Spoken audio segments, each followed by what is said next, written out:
बिस्मिल्लाहिर्रहमानिर्रहीम। अस्सलाम वालेकुम नाज़रीन। लद्दाख एक तारीखी इलाका है।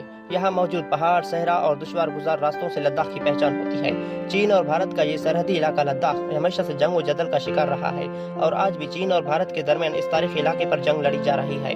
भारत और चीन दोनों हरीफों का कहना है कि लद्दाख का ये खूबसूरत इलाका इनके बका की निशानी है। न सिर्फ चीन और भारत के दरमियान बल्कि भारत के वजूद से पहले ही लद्दाख पिछले दौर के बादशाहों की जंग का मरकज रहा है।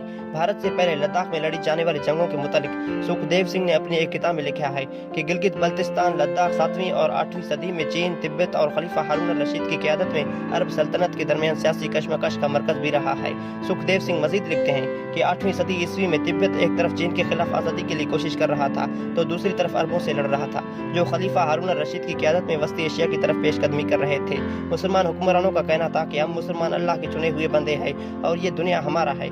मुसलमानों ने तिब्बत और चीन के खिलाफ एक घुमसान जंग और बिलाखिर ये जंग तब खत्म हुआ जब बगदाद के खलीफा हारून अल रशीद ने 798 में चीन के बादशाह के साथ सुलह। खलीफा हारून अल रशीद के बाद मुगल बादशाहों की लद्दाख में दिलचस्पी पर पृथ्वीनाथ हिस्ट्री ऑफ कश्मीर में लिखते हैं कि सन 1586 में अकबर बादशाह के दौर में जब कश्मीर मुगलिया सल्तनत का हिस्सा बना तो लद्दाख भी इस सियासी तब्दीली के असर से नहीं बच सका और फिर मुगलिया सल्तनत के बाद जब आवन शाह अब्दाली ने सन 1752 में पंजाब और कश्मीर पर कब्जा किया तो ये सिलसिला उनके दौर में भी जारी रहा। अगर देखा जाए लद्दाख का ये इलाका मुसलमानों, चीनियों, सिखों और मंगोल लुटेरों के दरमियान हमेशा से जंग का मरकज रहा है, लेकिन मुसलमानों ने हमेशा मंगोल लुटेरों और अपने तमाम हरीफों को शिकस्त से दो चार किया और फिर खलीफा हारून अल रशीद के मरने के बाद मुसलमान वापस चले गए और उसके बाद लद्दाख का ये जंग मंगोल लुटेरे, सिख और चीनियों के दरमियान लड़ी गई और फिर पाक भारत बंटवारे के बाद 1962 में लद्दाख के लिए भारत और चीन के दरमियान जंग लड़ी गई जिसमें हिंदुस्तान को बुरी तरह से शिकस्त का सामना करना पड़ा था।